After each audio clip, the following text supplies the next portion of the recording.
My name is Orysia Lutsevych. I am the head of Ukraine Forum that we've set up here 8 years ago to explore actually the Ukraine's own power to reform and to build resilience, but also Western response to Russian annexation of Crimea and subsequent war in the east of Ukraine. It has been a fascinating first session with the foreign minister, and Simon, I hope you agree that it gave us a lot of food for thought. And now we would like to continue for another hour, and thank you very much for staying with us.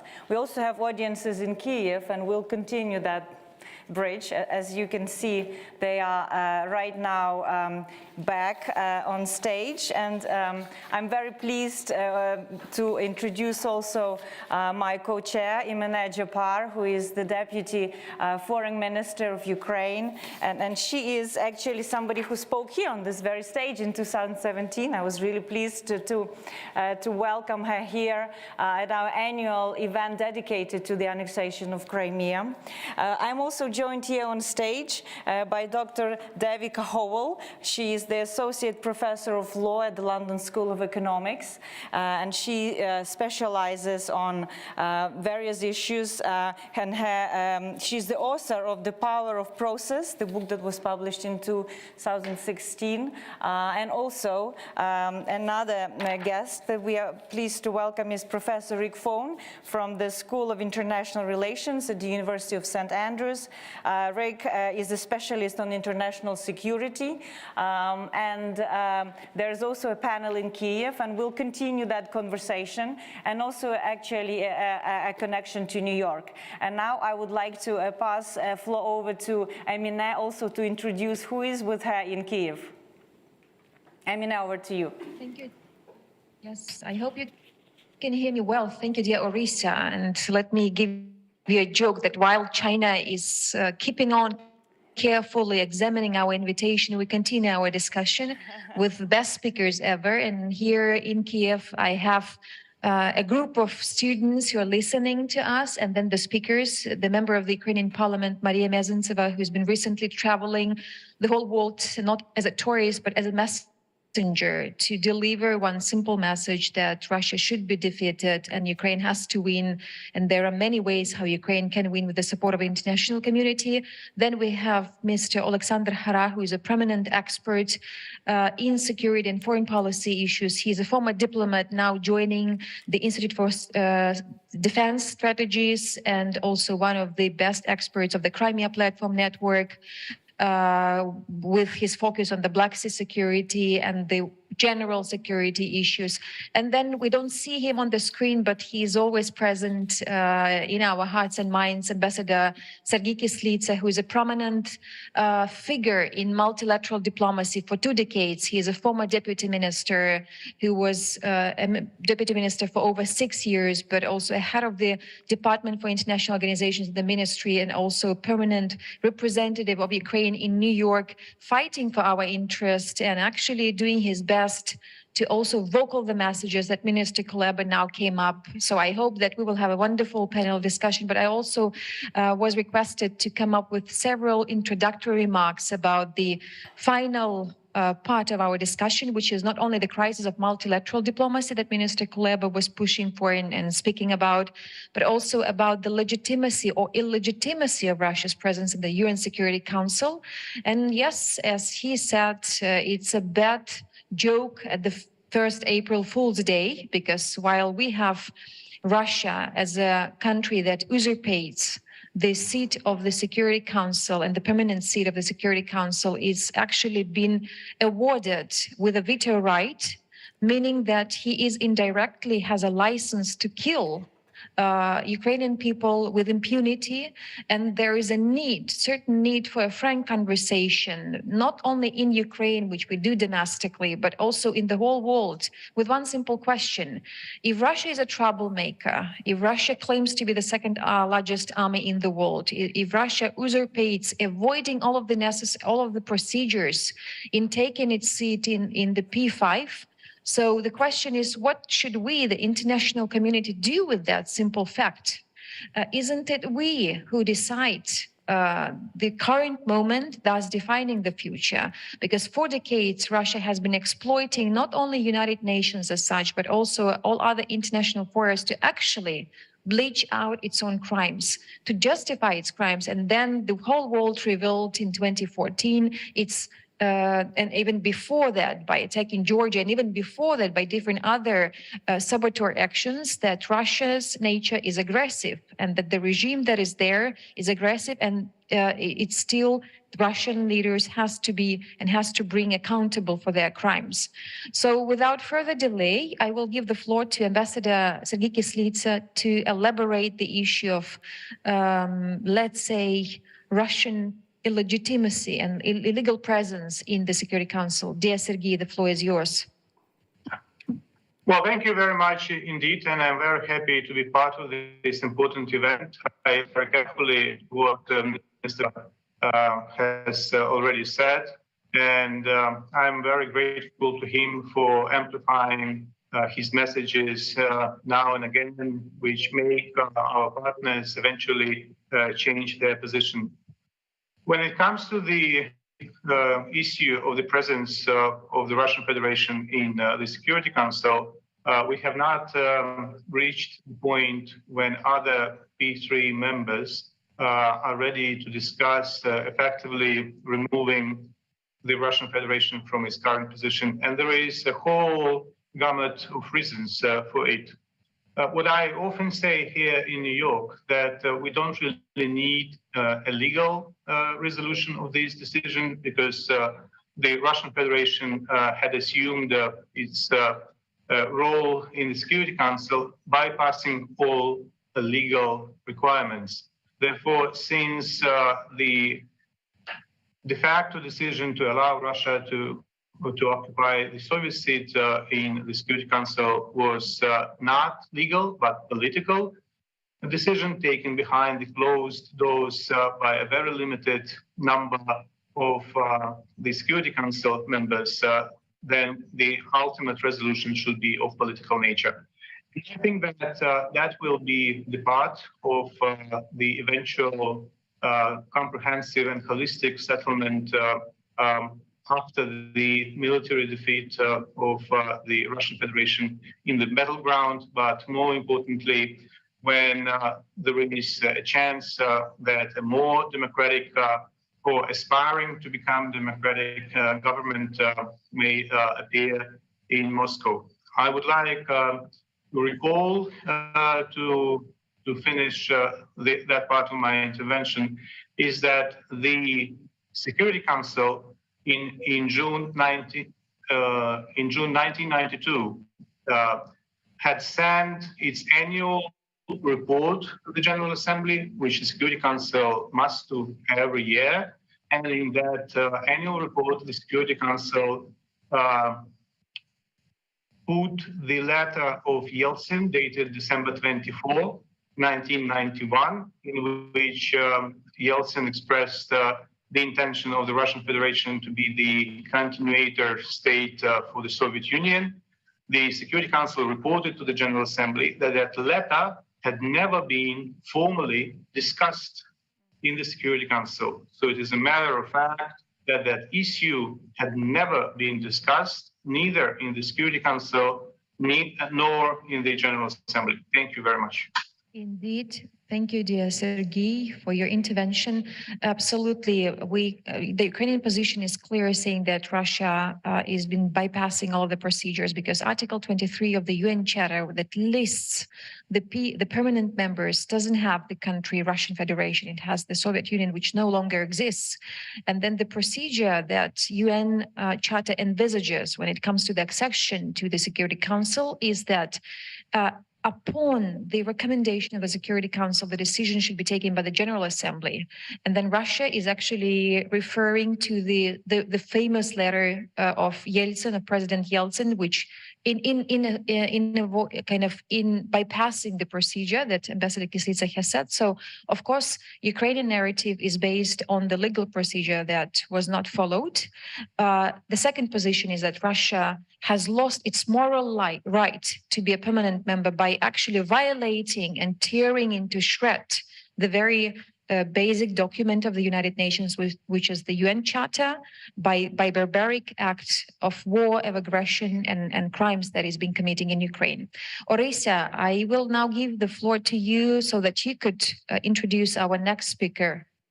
Thank you very much, Emine. I would like to actually bring in Devika to, when you're hearing this case as an international lawyer, what would you like to respond to that, but also anything that prompted your thinking when the foreign minister was speaking in our first session? Yeah, well, thank you very much, Orysia. It's such a pleasure to be here. I'm delighted to hear there's students with you in Kyiv. I see it in my memory is Ambassador Kyslytsya on the 24th of February 2022 appearing before the UN Security Council. Russia does indeed have impeccably absurdist timing as to when it assumes this presidency of the UN Security Council. We've heard about its imminent 1st of April assumption of the presidency. But again, back to the 24th of February, a visibly shaken Ambassador Kyslytsya was appearing before the Council when President Putin announced his invasion of Ukraine, at which point, and this is a clip I like to show whenever I speak about the problem, the UN problem, if you like, Ambassador Kyslytsya appealed to through the President, of course, of the Security Council, saying the words, "It is the responsibility of this body to stop the war." And he was right in terms of our collective security framework under the UN. But he was interrupted in his remarks by the President of the Security Council with the clarification, this isn't called a war, this is called a special military operation in the Donbass. Of course, the President of the Security Council was the Russian UN ambassador. And with that, we saw this Janus face of the Security Council. The problem that the Ukrainian ambassador and the world was forced to confront, that Ukraine was expected to direct its plea through none other than Russia. So when I hear this discussion, I'm very, very conscious of the problem. But in terms of this discussion of expelling Russia from the Security Council, or rather regarding its place as illegitimate, I am torn. And this is in my role as an international lawyer. Forgive me, rather than someone who is so invested, of course, in this horrific conflict. That actually Russia's position on the Security Council is not a legal right. It's not something normative that they've earned. It's a political fact. Mm-hmm.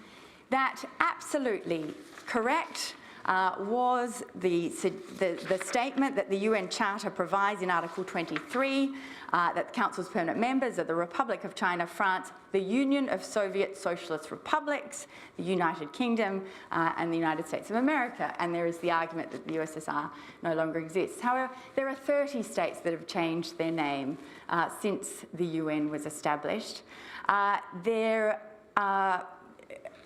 is an international legal mechanism for this to happen. There's a distinction between the continuity, state continuity.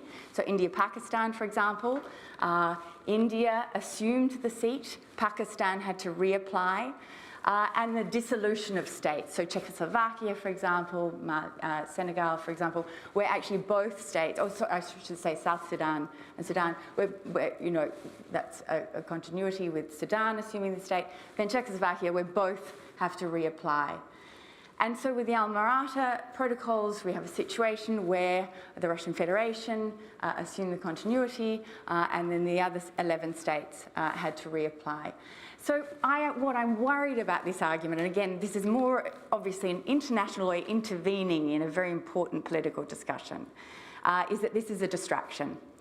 And I have a lot more to say about the Security Council's role here, that actually what is at issue is the legitimacy then of what is done by the Council and what Russia can do on the Council. Mm-hmm. And at the moment, in fact, a lot has been deflected away from the Council as a result of Russia's behaviour.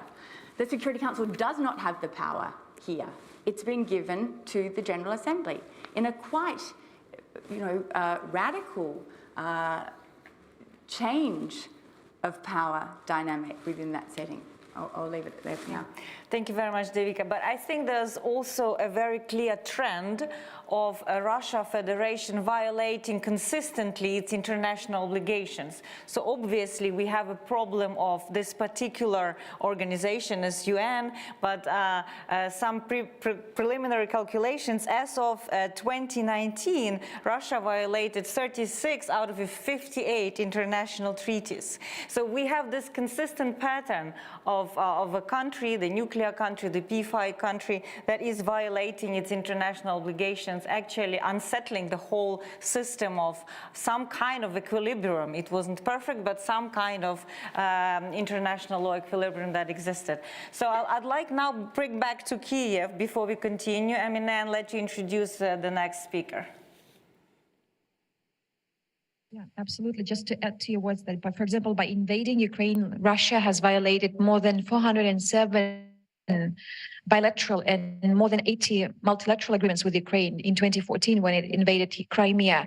And moreover, if we speak about the UN Charter, I have to be just for saying that Russia up till today has not ratified the Charter of the United Nations. The State Duma, which is the Russian parliament, has not ratified this document. So of course, it's an important notion when we speak about fairness and justfulness. So my next speaker is Maria Mezentseva. As I said, she's a member of the parliament, but moreover, she is a captain of the Ukrainian team in the Parliamentary Assembly of the Council of Europe. And we all had a successful story with expulsion of Russia from the Council of Europe as such.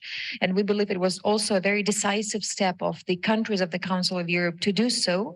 And then the question, Maria, I mean, you've been traveling a lot. You talked to members of parliaments of many other countries. Could you please share with us, what have you already done, and what is your feeling if there is reciprocity, or what is the vision of other countries in terms of the expulsion of Russia from the United Nations? And what is your formula? How do you see what should we do to bring justfulness in this case? Yes, thank you, dear Emine. Thank you, Your Excellency. Thank you, dear participants and dear current and future international lawyers. I think we have breached the moment when we can say that Ukraine indeed sets new trends, not only practically, but also in theory. Why has no one thought about this mystery of the century for 30 years?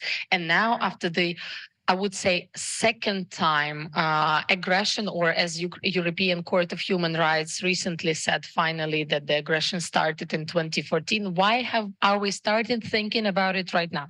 And it's not just us, dear friends and colleagues. I would like to refer right now to very concrete steps, what can be done with UN Security Council. Indeed, General Assembly is a very powerful tool, but to send mostly political messages and political support. We know that the decisions mandatory are only in the Security Council. So I would like to refer to the Cambridge professor, whom we had several endeavors with. It's Thomas Grant. He's a professor in Cambridge, and he suggested a very, very simple three-step formula, which is based on the current Article 17, what can we do with the all the breaches that happened by and violated by Russia? I would like to remind that happened more than 151 times when Russia misused its power in the power of veto in the Security Council. And he suggests further three simple steps. Step number one, he says that one of the 15 members of the Security Council must initiate an objection to the credentials of the Russian Federation. You know that every year, as in every international organization, as it happened in the Council of Europe in March 2022, the credentials of the Russian Federations were not ratified and Russia was expelled. Based on numerous breaches of the mandatory things by the Russian Federation, it can be done.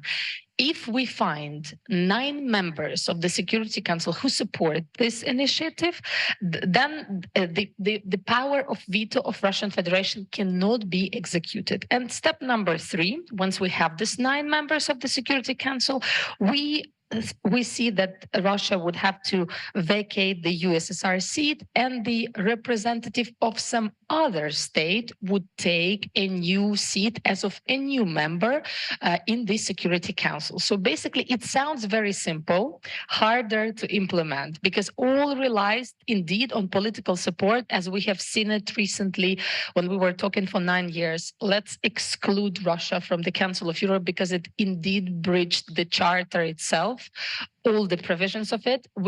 I'm saying it very generally, we were looking with the partners for a form of a dialogue. When it was completely impossible, we expelled Russia. What Ukrainian parliamentarians are doing globally, and together with the, of course, Ministry of Foreign Affairs, which had a separate document on this issue, Ukrainian parliament has passed with a vast majority a resolution stating that Russia has breached all its provisions within the UN, but also within the UN Security Council, and addressed as many international organizations as we could. But before that, last year, again, in the Council of Europe Parliamentary Assembly, we have already passed a resolution. One of the amendments to it was specifically on the way how can we deal with Russia in the UN General Assembly and in the UN Security Council. This is interestingly to say, but 46 member states of the current 46 member states who are functioning in the Council of Europe, all of them did support this initiative. What does it say to us? It tells us that there is already a geographical wide support, because Council of Europe goes a little bit beyond the subcontinent of Europe. It tells us that we have a strength, and I think we have now arguments also on a legal basis to gather the support of the global South, as to say South America, Latin America, African states, Asia, and Far East. And that is essential because the support, the point number one, finding 9 members within the UN Security Council is point number one, but then it will lead us to other resolutions, as for instance, with regards to special tribunal for the crime of aggression or any other initiatives. We have seen the recent vote with a very high and vast support of the peace plan of President Zelensky, which was backed, of course, by the Ministry of Foreign Affairs, and you did tremendous support to collect, and His Excellency Ambassador Kyslytsya and his team to collect the support of 141 countries. It was not very easy. We will be facing more obstacles in the future, but let us come back to the very core essential legal thing. They do not have a right to reside in the UN. Moreover, I think the more articles, the more innovative approaches we will see, the more public the discussion will go. And today's discussion is, of course, contributed to it, the more chances we will have, because UN remains one of the largest forums that is taken into account in various political, social issues and issues linked to peace and security. Thank you. Thank you. London, the floor is yours. Orysia. It's fascinating. I've never worked in this format before in Chatham House, so I don't know if it's necessity, the mother of invention, and there's always a silver lining. I wish you could all come to London, but I understand how travel now is complicated, but maybe we're inventing something useful and productive today. I would like now to bring back here Rick, who is also an author of a book called International Organizations and Internal Conditionality, Making Norms Matter, that was published in 2013. That's maybe for students if they're compiling their reading list of today. I mean, Rick, you've heard about the Council of Europe. You wrote in your book about both Council of Europe and OSCE. Interestingly, the minister in the question of OSCE didn't really touch upon it. But my question, beyond normative principles and what is ethically correct, and what do we expect these organizations also to do in a particular way with this conflict? How can they actually help resolve the war? What kind of power we want to endow into them, and what is missing? Thank you very much. I mean, that's a great set of questions. I feel very privileged to be able to speak to this. I mean, the book that you kindly mentioned was asking the question about organizations that are fundamentally normative and that don't have coercive power and don't have a lot of incentive power for states that are already inside. And that's what we're dealing with.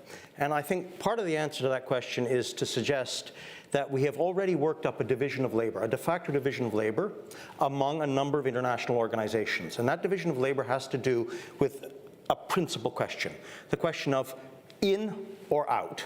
Do we keep a country or countries inside a body when it has so clearly violated the fundamental principles of that body, quite apart from terrorizing civilian populations at that?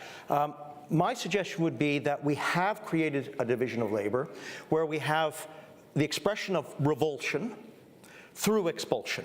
Council of Europe features here, and I think that's very, very appropriate. The Council of Europe, after all, admitted Russia in the height of the First Chechen War, when we knew that civilians were being killed indiscriminately, including ethnic Russian people. So there have been huge trade-offs, and the argument there was we can make change by having them in. In a broader picture, we have it twofold. We expel, and that's a statement in itself, but I think there should be also retention. And that's perhaps where both, and I may be contrarian in this, the UN and the OSCE help us.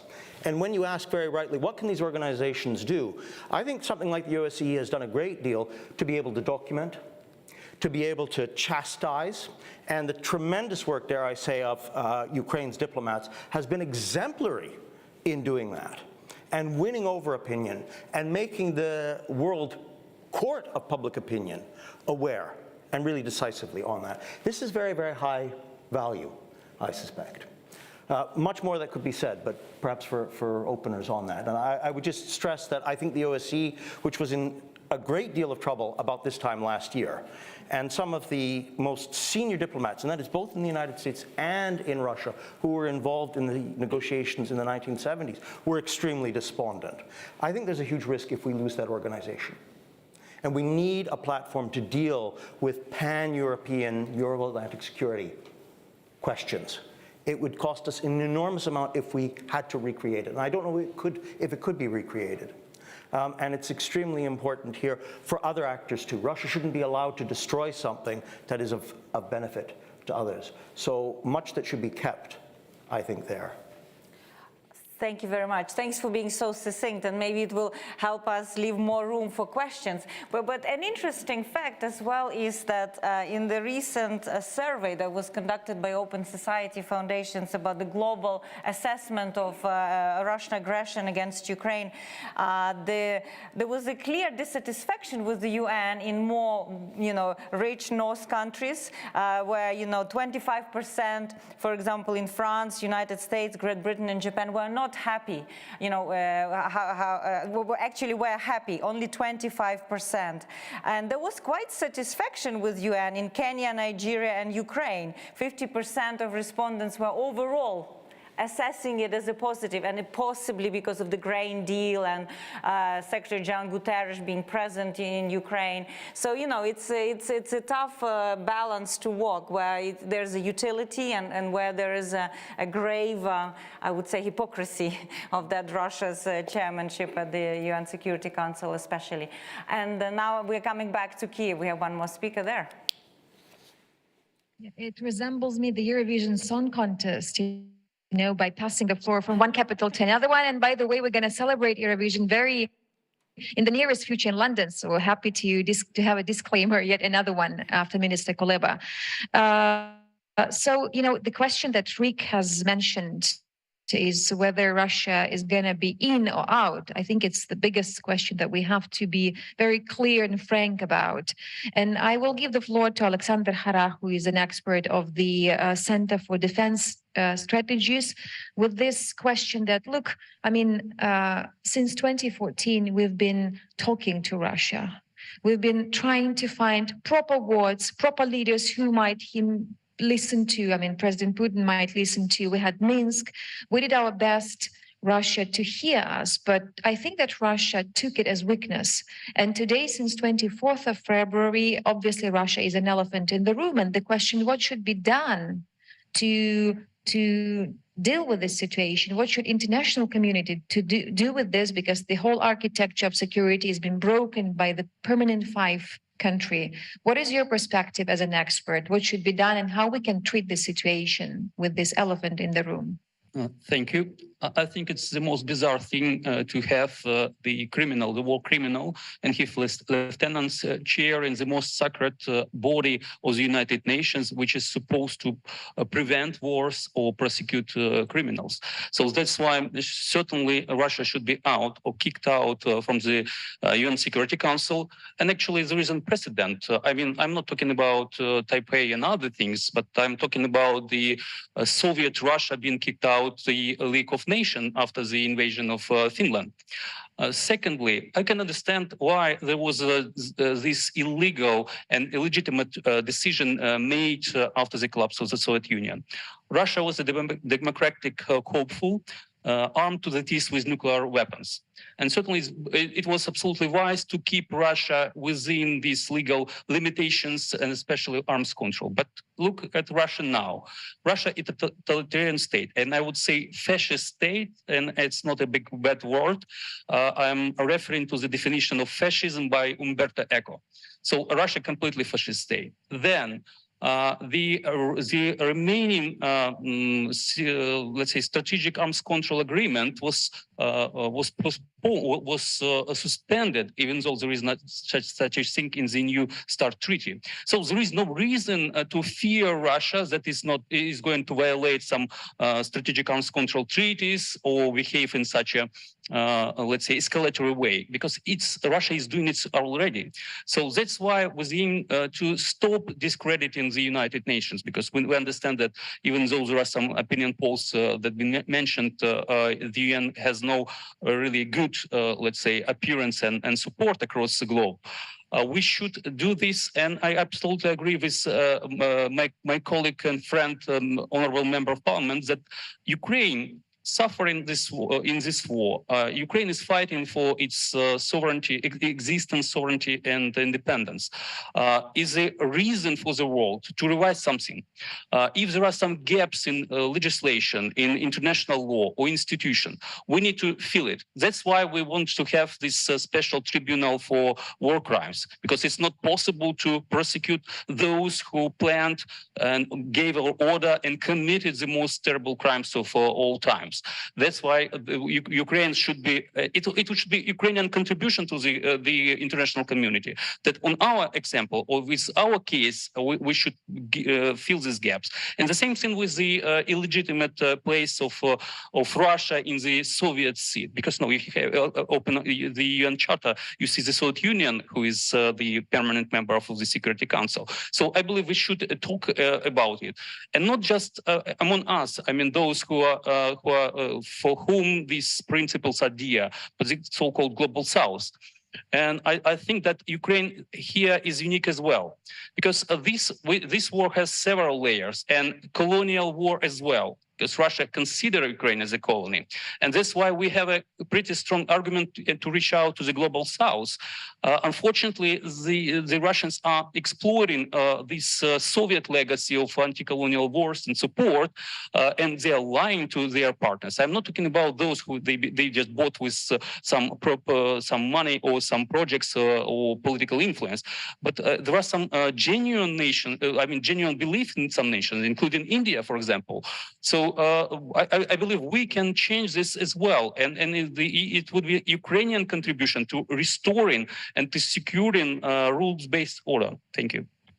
Thank you, Alexandra. Indeed, nothing is impossible. This is the very motto that we've been guiding.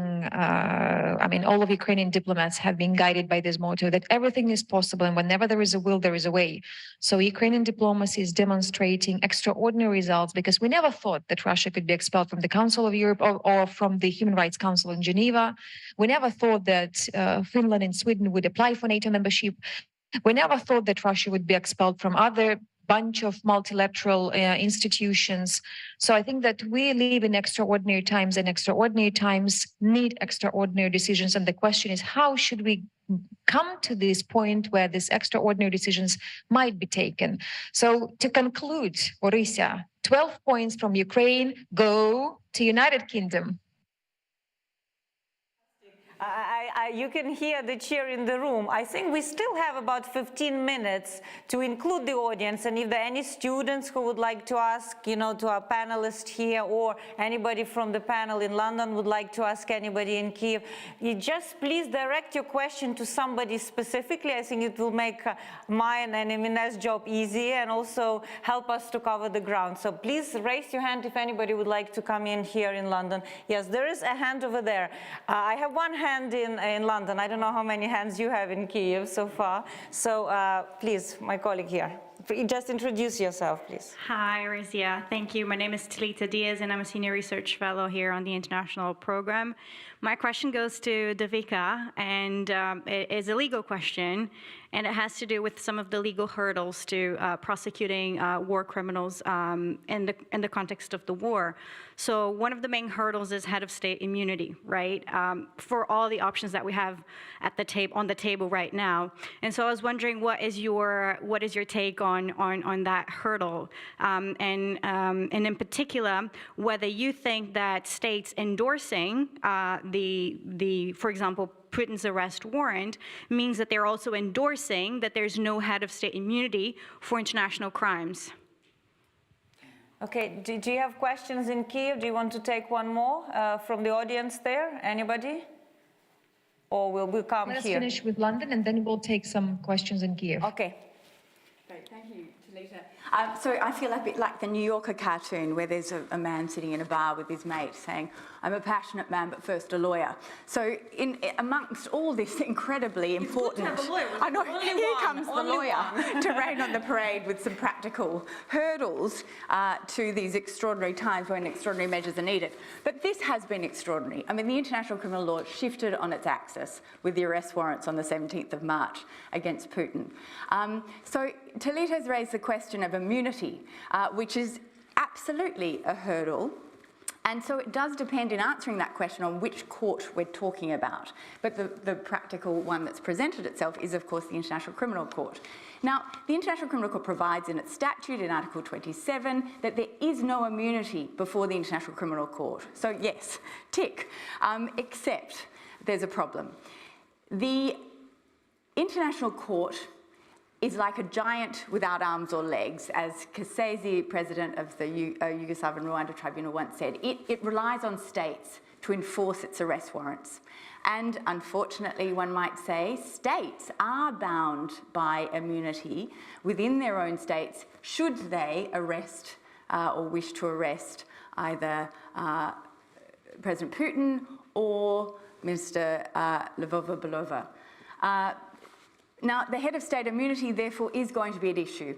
It's a very complicated answer, and I won't indulge myself by talking too much about it. There has been a judgment from the International Criminal Court saying that basically there is no immunity in that respect either, that would be going through the back door in a way, in imposing immunity in that setting. But that judgment by the ICC is described as very controversial.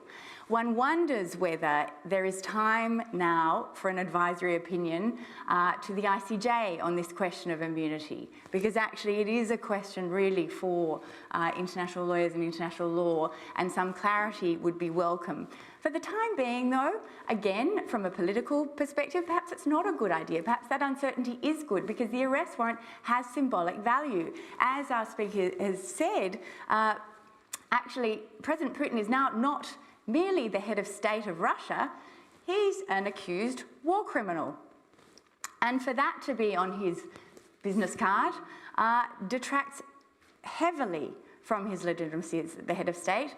And there's a lot to be said as well in terms of the credentials that again was raised. One way in which Russia may be suspended or in some way lose its voting rights in even the General Assembly is if the government, the Putin government's credentials are not accepted by the General Assembly. And my colleague Rebecca Barber has written a lot on that issue. Thank you very much. So is there a question from Kyiv?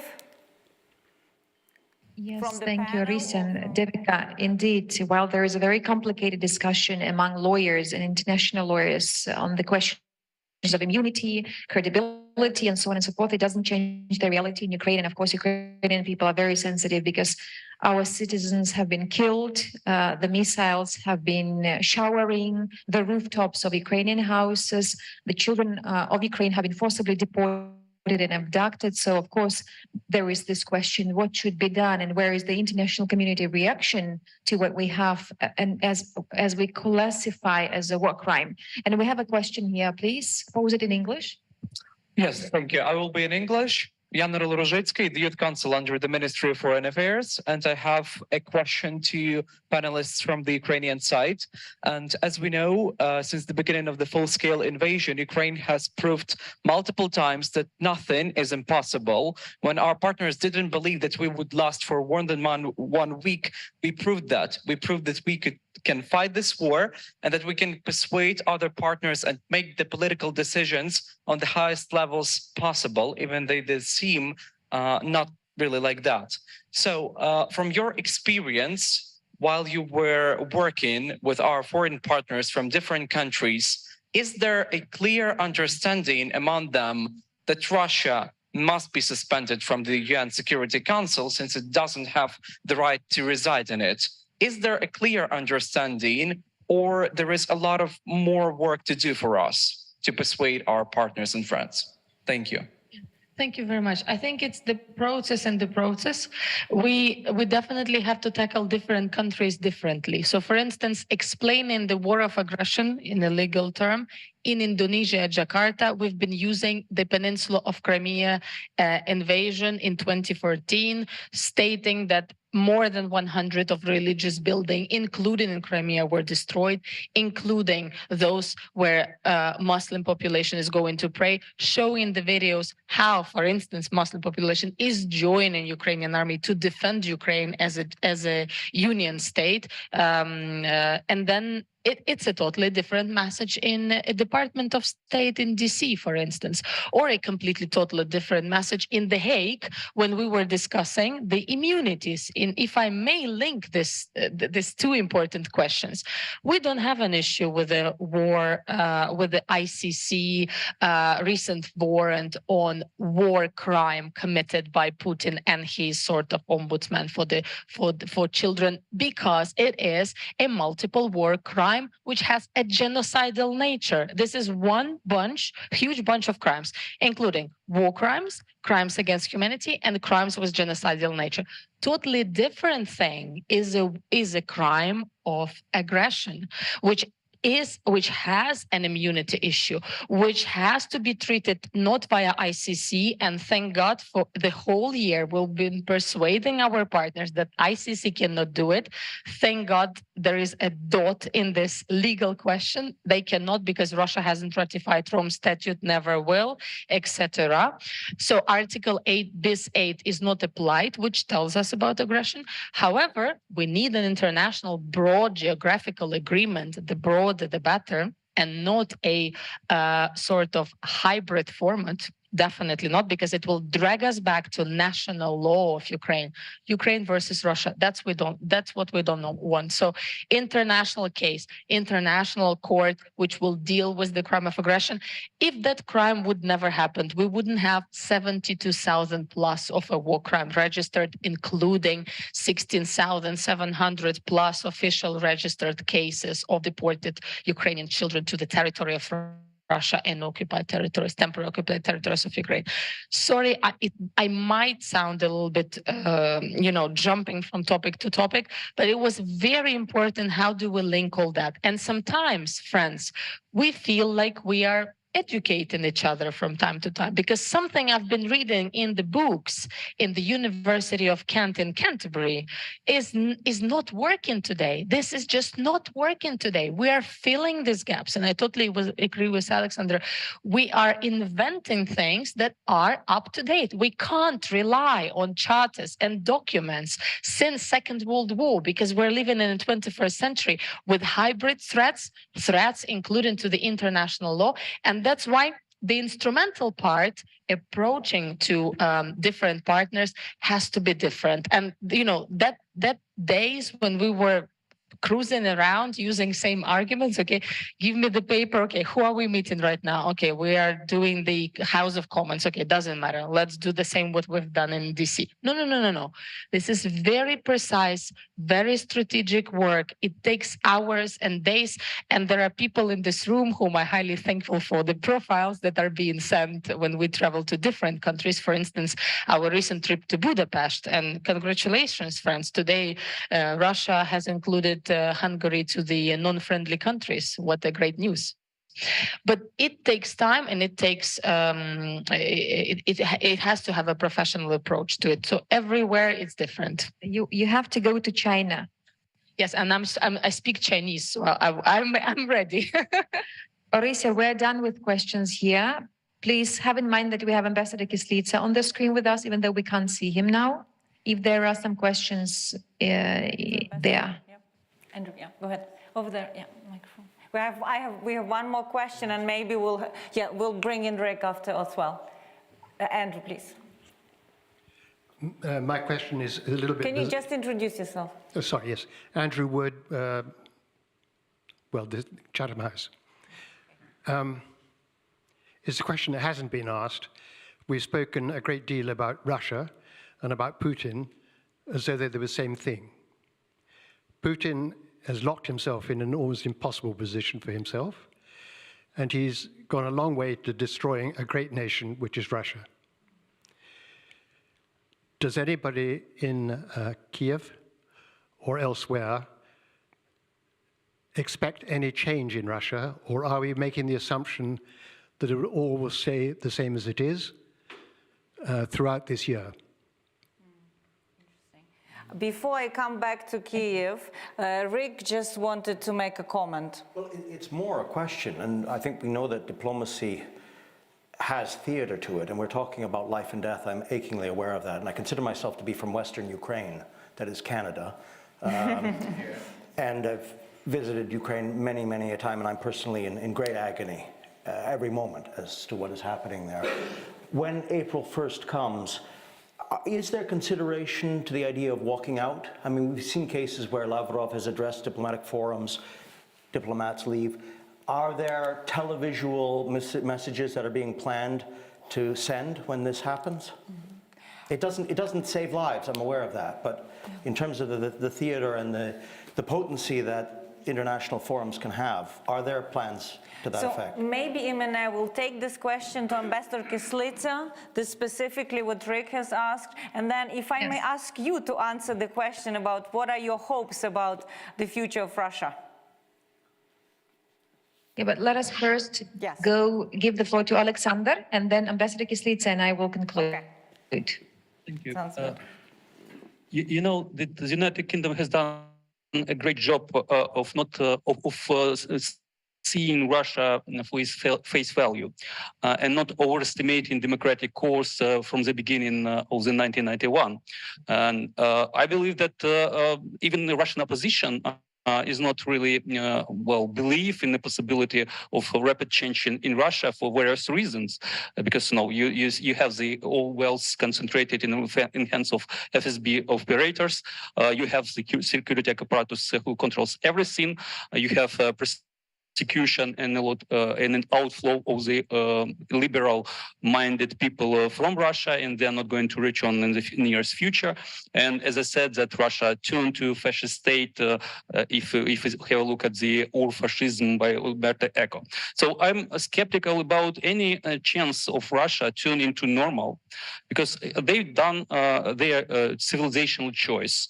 And actually they sided with, as we call them, rough states, and China as well, which is on the course of possible conflict in the Pacific. So that's why I don't think that at least in our generation, we will see considerable changes if there is no drastic, let's say, events happening to Russia. If Russia exists in the same borders, if Russia exists with the same imperial mindset, it's going to be a long-term security threat, not just to Ukraine, not just to Europe, but the whole world. That's why I don't think think that it's time for us to talk about democratic future of Russia. Russia failed to be democratic several times throughout at least 200 years. And that's why I'm skeptical. I don't think that you find even this audience someone hopeful that Russia can turn back from the cold. Thank you. Thank you. Ambassador Kyslytsya, the floor is yours.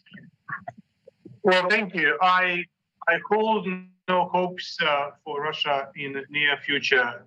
And one of the reasons is because unlike Nazi Germany, then after the military defeat of Nazism, Russia is not going to be occupied by allies. And the occupation of Germany allowed Germany to undergo a very profound process of denazification that allowed Germany to become one of the most important pillars of democracy in today's world. Therefore, I hold no hopes for Russia in the near future. I would like to come back to the issues of Russian presence in the Security Council and in the United Nations. With all my respect to Maria, who is a very good friend of mine and one of the most prominent parliamentarians, I need to tell her that I am full of white envy when I listen to the members of the parliament or to some professors from renowned world universities. I'm not a member of the parliament, therefore I have to deal with practical things. I invite the students who would like to be successful in multilateral diplomacy to study carefully all the rules and procedures and the history of the United Nations. I have a book in front of me, there's more than 700 pages. Those 700 pages are about the rules of procedures of the Security Council, and you cannot introduce political ideas unless they are within the framework of very, very difficult rules of procedure. But I would like to insist what I said and repeat it once again, what I said at the beginning. Russia was allowed to assume the Soviet seat in the Security Council in an illegal way. Therefore, we should not pursue the legal way of removing it from the Security Council. It was purely the political decision, and we should really work very hard with all our partners so that they are ready to take that political decision. Unlike the Council of Europe, unlike the OSCE, unlike the European Union, the United Nations has no parliamentary wing. The United Nations is an intergovernmental organization, and it is the governments who sit both in the Security Council and in the General Assembly. Therefore, they are not as flexible and they are not as creative as the parliamentarians and the professors around the world. The final thing that I would like to bring your attention to is that in 2015, which is almost a year after Russia invaded Crimea, when the Russians understood that the issue of their presence in the Security Council and in the General Assembly might have been raised by many, including by Ukraine, the Ambassador Yury Vorontsov, who was the Soviet ambassador in December 1991, he gave the interview to the UN Information Service. And in that interview, he specifically made Western countries, and in particular, the United States, accomplices to the crime of bypassing all legal requirements for the purposes of assuming the Soviet seat in the Security Council. And I would like to quote from that interview. He said, speaking about the letter that Yeltsin sent to the Secretary General, he said, yes, the letter was definitely sent by the Russian president, but the wording, yes, it was recommended by Western countries, including by the United States, end of quote. So you see, the thing is that it is a matter of fact, and it is a regrettable fact, as we look at it from the optics of today, that it was the decision of the most friendly to Ukraine countries of the United Kingdom, of France, of the United States, back in December 1991, behind the closed doors, to let the Russian Federation to become the continuator to the Soviet Union. And it's, of course, it's politically difficult to admit at the moment, but I hope that the day will come when those governments will clearly state the decision was wrong and we have to address it, so we would prevent any chance of the similar aggressions happening in the future. Thank you. Thank you, Ambassador Kyslytsya. Orysia, I'm afraid I don't have time to respond to the question because we are running out of time. Just to conclude, it's a very difficult and complicated question with regards to legal perspective, with regards to political push, but I think that it's important to know that we are living the war, and this war reveals drawbacks and flaws of international security architecture. And we have a country that is claiming to be that is supposed to be the guarantor of the peace and security, but instead it violates peace and security and pretending to be a peace-loving country. And then the question goes not only to Ukrainian people that are paying the highest price because we die at this war, but the question goes to everyone. What is the responsibility? And will Russia be accountable for its crimes? And I think that we only started this discussion. Of course, Ukraine doesn't have time. As Minister Kuleba said, we are very frank.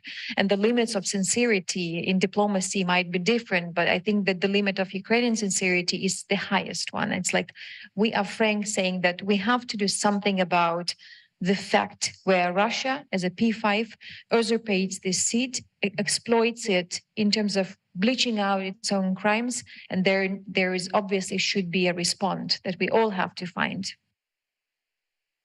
And I think this event is a true effort in not settling into complacency. We understand that issues are very difficult, that solutions are not right on the table, but I think it's a kind of an effort to marshal the minds, the best minds in law, in international affairs, in diplomacy, in Ukrainian think tanks, in British think tanks, in political members of parliament, in diplomacy, and I do hope we succeeded today. I would like to first thank all the teams behind this, right? Because there was a team in Kyiv, a team here in Chatham House, a team in New York, apparently. So all of this making happen. Thank you very much, all my colleagues and all colleagues in Kyiv, all the speakers who came, all the participants. So let's join in the round of applause each other for this effort.